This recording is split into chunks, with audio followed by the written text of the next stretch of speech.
ఈరోజు రైతులు చెప్పిన విషయం ఒకటి చెప్తా నేను. ఏం చెప్పిందంటే మొన్నటిదాకా నీళ్లు లేవు, ఎట్లా ఈ వరిని పుట్టకొచ్చి ఇంత అంది దీన్ని ఎట్లా కాపాడుకోవాలి అని బాధలో ఉన్నాం. 1,60,000 రూపాయలు పెట్టి బోర్ వేసినా ఆ బోరు దగ్గర వెళ్ళింది కూడా మేము వీడియో తీసుకున్నాం. కొంత 3 రోజుల కిందనే బోరు మిషన్ వచ్చి బోర్ వేసిపోయింది. 1,60,000 పెట్టిన అప్పు తీసుకొచ్చి పెట్టిన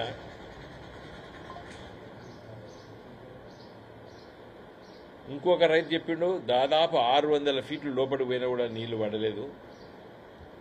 ఎందుకంటే అందరు బోర్లు వేసుకుంటున్నారు, అది డిప్లీట్ అయిపోయినా నీళ్ళు కిందికి పోయినాయని చెప్తున్నారు.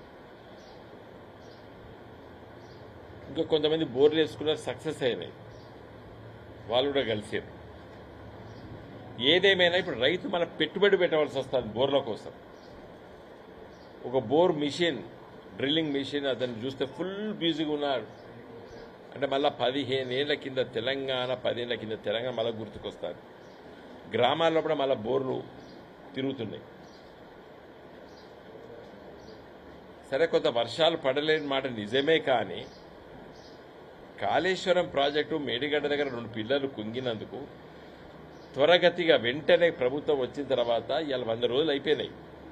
ఓ 2-3 రోజుల్లో పడ్డ ఇంటరిమ్ రిపోర్ట్ కేంద్ర ప్రభుత్వం తెప్పించుకొని ఏం బాగు చేయాలని చెప్పి ఆ మేడిగడ్డ దగ్గర కాఫర్ డ్యాము నిర్మాణం చేసి ఆ నీళ్లు ఎత్తిపోతి కాళేశ్వరం ప్రాజెక్టు వల్ల మిడ్ మానేర్కి, అప్పర్ మానేర్కి తీసుకొస్తే ఇలా ఈ చెరువులు కుంటలు నింపినట్టయితే ఈ బాధ ఉండకపో రైతులకి.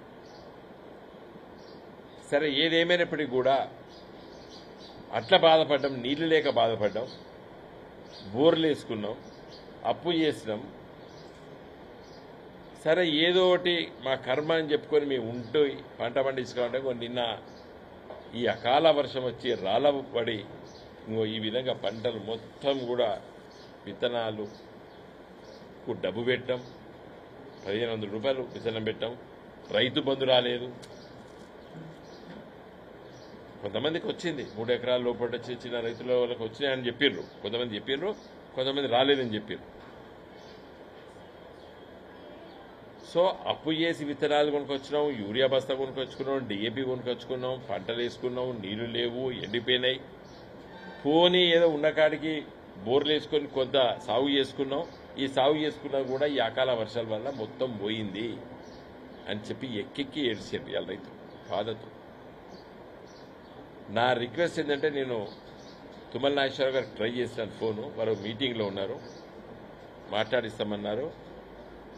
బహుశా వారు మాట్లాడతారు, నేను చెప్తాను వారికి కూడా ఈ వివరాలన్నీ చెప్తాను. నేనేమంటున్నానంటే, ఒక ఎకరానికి అన్ని ఖర్చులు వంగా 15 నుండి 20,000 ఒక రైతుకు మిగులుతాయి. అంత ఇవ్వకున్నా ఒక 10,000 తక్షణమే, ఎకరానికి తక్షణమే 10,000 రూపాయలు సాయం చేస్తే రైతుకు ఎంతో మరి మేలు చేసినట్టు. మేలుని అనను, కొంత ఉపశమనం కలుగుతుంది. ఎట్లా నష్టపోయింది రైతు చాలా. అయితే ఇది 1000 ఎకరాలు నష్టపోలేదు, అది కూడా చెప్తున్నాను నేను. అది ఒకటే లైన్లా ఈ రాళ్ల వర్షం పడ్డది. కాబట్టి ప్రభుత్వానికి పెద్ద భారమని అనుకోవడం లేదు.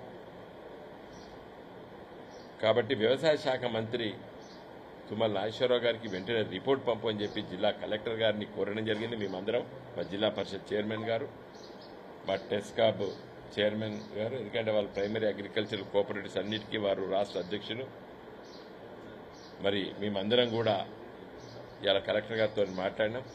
వెంటనే రిపోర్టు 24 గంటల్లో బట్టే మీరు రిపోర్ట్ పంపించండి. వ్యవసాయ శాఖ మంత్రి, ముఖ్యమంత్రి రేవంత్ రెడ్డి గారి దృష్టికి తీసుకొచ్చి ఈ తక్షణ సాయం చేయాలని చెప్పి నేను డిమాండ్ చేస్తున్నాను.